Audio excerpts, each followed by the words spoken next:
اعوذ باللہ من الشیطان الرجیم بسم اللہ الرحمن الرحیم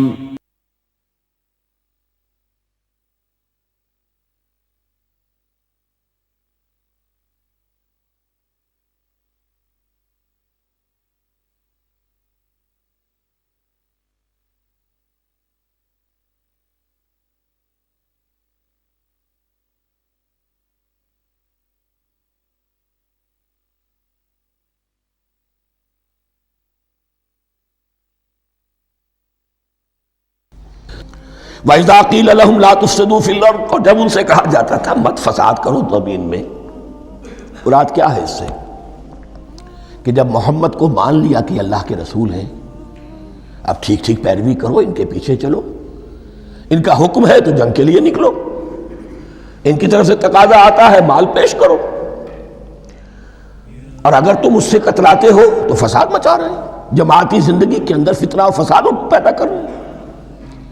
وَإِذَا قِيلَ لَهُمْ لَا تُفْسِدُوا فِي الْأَرْضِ قَالُوا إِنَّمَا نَحْنُ مُصْلِحُونَ، وہ کہتے تھے نہیں ہم تو صلح کرانے والے ہیں، اصلاح کرنے والے ہیں، ہم چاہتے ہیں لڑنا بھیڑنا کوئی اچھی بات نہیں ہے، ٹکراؤ تصادم یہ کوئی اچھے کام تھوڑا ہی ہے، بس ٹھنڈے ٹھنڈے دعوت دیتے رہو، جو چاہے قبول کر لے جو چاہے رد کر دے، خام خواہ یہ ٹکرانا اور یہ جنگ کرنا اور اللہ کے دین کو غالب کرنے کے لیے یہ قربانی دو اور یہ مصیبت جھیلو اور یہ مشقت برداشت کرو اور یہ چیز چھوڑو اور یہ ترک کرو، یہ کاہے کے لیے؟ وَإِذَا قِيلَ لَهُمْ لَا تُفْسِدُوا فِي الْأَرْضِ قَالُوا إِنَّمَا نَحْنُ مُصْلِحُونَ أَلَا إِنَّهُمْ هُمُ الْمُفْسِدُونَ وَلَٰكِن لَا يَشْعُرُونَ، آگاہ ہو جاؤ کہ وہی ہے مفسد، فساد پھیلانے والے، اس لیے کہ محمد رسول اللہ کی دعوت ہے زمین میں اصلاح کے لیے، اس اصلاح کے لیے کچھ آپریشن کرنا پڑے گا، مریض اس درجے کو پہنچ چکا ہے کہ آپریشن کے بغیر اس کی شفا نہیں ہوگی، اب اگر تم اس کے راستے میں رکاوٹ بنتے ہو تو در حقیقت تم فساد مچا رہے ہو لیکن تمہیں اس کا شعور نہیں۔ الا انہم ہم المفسدون ولکن لا یشعرون، پھر دیکھیے نوٹ کیجئے شعور نہیں ہے، شعوری نفاق اور شے ہے، غیر شعوری نفاق ہے کہ جس کا یہ سارا تذکرہ ہو رہا ہے۔ وَإِذَا قِيلَ لَهُمْ آمِنُوا كَمَا آمَنَ النَّاسُ، اور جب ان سے کہا جاتا ہے ایمان لاؤ جیسے دوسرے لوگ ایمان لائے ہیں، آخر دیکھو دوسرے یہ اہل ایمان ہیں، جب بلاوا آتا ہے فوراً لبیک حاضر ہوتے ہیں، جو بھی ہو یہ تم جو ہے آخر تم نے اور روش اختیار کی۔ وَإِذَا قِيلَ لَهُمْ آمِنُوا كَمَا آمَنَ النَّاسُ قَالُوا أَنُؤْمِنُ كَمَا آمَنَ السُّفَهَاءُ، وہ کہتے ہیں کہ کیا ہم ایمان لائے جیسے یہ بے وقوف لوگ ایمان لائے، انہیں تو اپنے نفع کی فکر، نہ نقصان کی فکر، نہ خطرات کا کوئی خیال، نہ اندیشوں کا کوئی گمان، جان جائے مال جائے، اولاد کو چھوڑ دیں، گھر بار چھوڑ کے آ گئے ہیں، ان سے بڑے بے وقوف کون ہوں گے؟ بال بچے چھوڑ آئے ہیں کفار مکہ کے رحم و کرم پر، سرداران قریش جو چاہے ان کے ساتھ کریں، تو یہ تو بے وقوف لوگ ہیں۔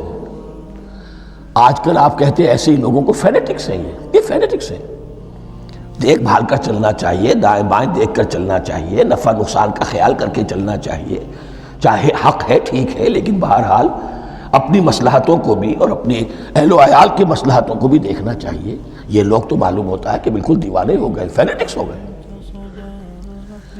وَإِذَا قِيلَ لَهُمْ آمِنُوا كَمَا آمَنَ النَّاسُ قَالُوا أَنُؤْمِنُ كَمَا آمَنَ السُّفَهَاءُ أَلَا إِنَّهُمْ هُمُ السُّفَهَاءُ وَلَٰكِن لَا يَعْلَمُونَ، آگاہ ہو جاؤ کہ وہی بے وقوف ہیں لیکن انہیں علم نہیں، وہ صادق الایمان جو ایمان کی ہر تقاضے کو پورا کرنے کے لیے ہر وقت حاضر ہیں، ان سے بڑا عقل مند کوئی نہیں، ان سے بڑا سمجھدار کوئی نہیں، انہوں نے یہ جان لیا ہے کہ اصل زندگی آخرت کی زندگی ہے، یہ نہیں ہے، یہ تو عارضی ہے، کل نہیں آج ختم ہو جائے، آج نہیں ابھی ختم ہو جائے، کیا فرق پڑے گا؟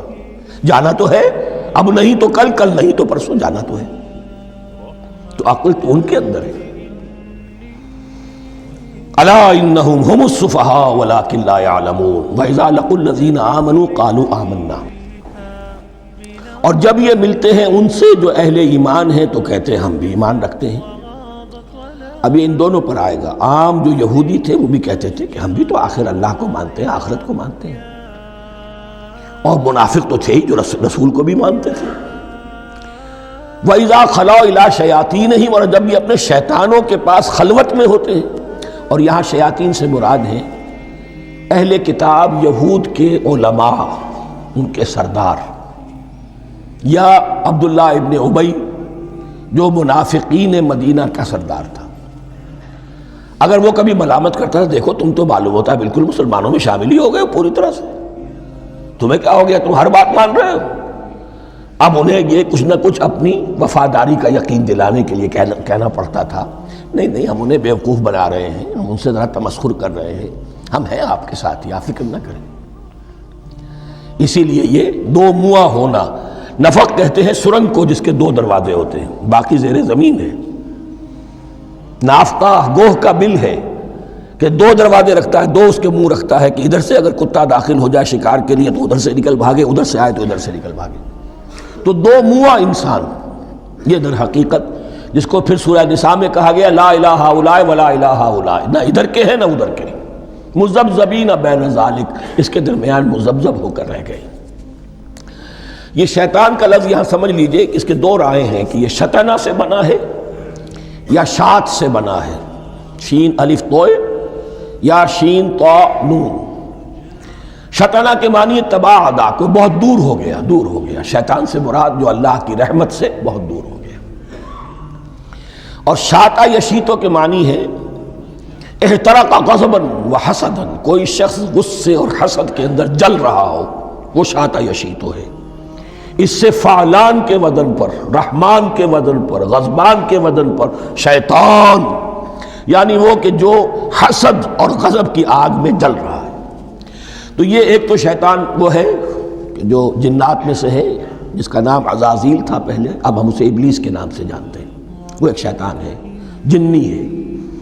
پھر یہ کہ جو بھی اس کے پیروکار ہیں دنیا میں انسانوں میں سے ہوں یا جنات میں سے ہوں، وہ بھی شیاطین ہیں۔ اسی طرح اہل کفر، اہل زیغ کے جو بڑے بڑے سردار ہوتے ہیں، ان کو بھی شیطان سے تعبیر کیا گیا۔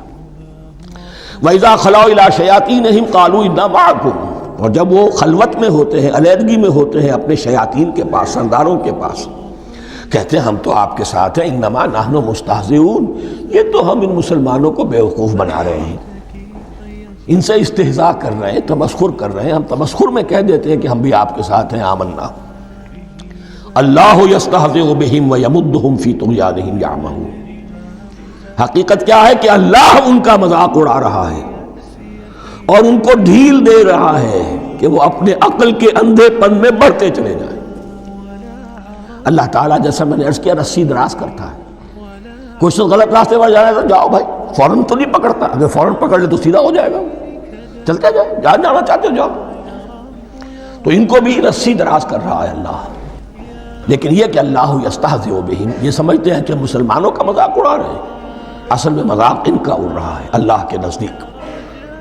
وَيَمُدُّهُمْ فِي طُغْيَانِهِمْ يَعْمَهُونَ، اب یہاں ذرا نوٹ کر لیجئے، یہ دو لفظ آئیں گے، عین میم اور ہا، امہ ہے کے ساتھ، ایک ہے عین میم اور یا، امج، تو عین اور میم تو مشترک ہے یا آخر میں فرق ہوگا، عین میم اور ہا ہوگا، اس کے معنی عقل کا اندھا، دل کا اندھا، آنکھیں تو ہے لیکن دل کا اندھا ہے، عقل کا اندھا ہے۔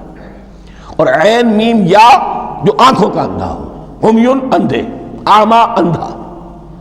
تو یہاں فرمایا انا معکم انما نحن مستہزئون، اللہ یستہزئ بہم ویمدہم فی طغیانہم یعمہون، اللہ ان کو اس جو ان کی عقل کے اندھے پن میں جو یہ بڑھتے چلے جا رہے ہیں، اللہ بھی ان کی رسی دراز کر رہا ہے تاکہ یہ جہاں تک جانا چاہتے چلے جائیں۔ اولئک الذین اشتروا الضلالۃ بالہدی، یہ وہ لوگ ہیں کہ جنہوں نے ہدایت کے عوض گمراہی خرید لی ہے۔ دیکھیے بڑا پیارا انداز ہے یہ، ایک شخص کے سامنے دونوں آپشنز تھے، ایک نے گمراہی کو چھوڑا، ہدایت لے لی، چاہے قیمت دینی پڑی، تکلیفیں اٹھانی پڑی، آزمائشوں میں سے گزرنا پڑا، قربانیاں دینی پڑی، ہدایت لی، اور ایک شخص نے ہدایت دے کر گمراہی لے لی۔ آسانی تو ہو گئی، فوری تکلیف سے تو بچ گئے، لا الہ الا ولا الہ الا، دونوں طرف سے اپنے آپ کو بچا لیا۔ لیکن حقیقت میں سب سے زیادہ گھاٹے کا سودا یہی ہے۔ اولئک الذین اشتروا الضلالۃ بالہدی، ہدایت دے کر اور ضلالت خرید لی ہے۔ فما ربحت تجارتہم، تو ان کی تجارت ان کے حق میں ہرگز مفید نہیں ہوئی۔ اب یہاں بھی دیکھیے، را با اور ہے ہا، ربحا، اس کے معنی نفع، صحیح نفع، جائز نفع۔ را با اور وا، ربا، وہ سود، وہ بھی اضافہ ہے، وہ بھی بڑھوتری ہے، لیکن وہ حرام ہے۔ ایک ہے تجارت کے اندر جو نفع ہو جائے وہ ربح ہے، را با اور ہا یہ نفع ہے جو جائز نفع ہے۔ را با اور وا، ربا، یہ کیا ہے؟ یہ سود ہے، یہ حرام ہے۔ را اور با مشترک ہے، آگے ہا، آگے اور با، اس کا فرق ہے۔ فما ربحت تجارتہم وما کانوا مہتدین، ان کی تجارت ان کے حق میں ہرگز مفید نہیں ہوئی اور نہیں ہے اب یہ ہدایت پانے والے۔ مثلہم، اب یہاں دو تمثیلیں آ رہی ہیں بڑی پیاری۔ پہلی تمثیل ہے کفار کے بارے میں، دوسری تمثیل ہے یہ بین والے لوگوں کے بارے میں۔ پہلوں کے لیے کیا تمثیل ہے؟ مثلہم کمثل الذی استوقد نارا، ان کی مثال اس شخص کی سی ہے جس نے آگ روشن کی۔ ایک نقشہ کھینچا جا رہا ہے، اندھیری شب ہے جدا اپنے قافلے سے ہے تو، تیرے لیے ہے میرا شعلہ نوا قندیل۔ اندھیری شب ہے، قافلہ بھٹک رہا ہے، کچھ لوگ بڑی ہمت کرتے ہیں، اندھیرے میں بھی ادھر ادھر سے لکڑیاں جمع کرتے ہیں اور آگ روشن کر دیتے ہیں۔ لیکن عین اس وقت جب آگ روشن ہوتی ہے کچھ لوگوں کی بینائی سلب ہو جاتی ہے۔ پہلے وہ اندھیرے میں اس لیے تھے کہ روشنی نہیں تھی، اب وہ اندھیرے کے اندھیرے میں رہ گئے کہ روشنی تو خارج میں آ گئی، اپنی اندر کی روشنی گل ہو گئی، بصارت سلب ہو گئی۔ یہ مثال ہے ان کفار کی کہ حضور کی آمد سے پہلے سب بھٹک رہے تھے، کوئی حقیقت واضح نہیں تھی، قافلہ انسانیت بھٹک رہا تھا اندھیری شب میں۔ محمد الرسول اللہ آئے، انہوں نے آگ روشن کر دی، اب راستہ کھل گیا، ہدایت واضح ہو گئی۔ لیکن کچھ ضد یا تعصب یا تکبر یا حسد کی بنیاد پر کچھ لوگوں کی اندر کی بینائی زائل ہو گئی، تو وہ تو ویسے کے ویسے بھٹک رہے ہیں جیسے پہلے اندھیرے میں تھے، ویسے ہی اب اندھیرے میں ہیں۔ روشنی میں آنے والے تو وہ ہیں، دیکھ لو، جن کا ذکر سب سے پہلے ہوا ہے۔ مثلہم کمثل الذی استوقد نارا، اس شخص کی سی ہے کہ جس نے آگ روشن کی۔ فلما اضاءت ما حولہ، جب اس آگ نے اپنے ماحول کو، گردا گرد کو روشن کر دیا، ذہب اللہ بنورہم، اللہ ان کی نور بصارت کو لے گیا، سلب کر لیا اللہ نے۔ وترکہم فی ظلمات لا یبصرون، اور چھوڑ دیا انہیں ان اندھیروں کے اندر کہ وہ کچھ نہیں دیکھتے۔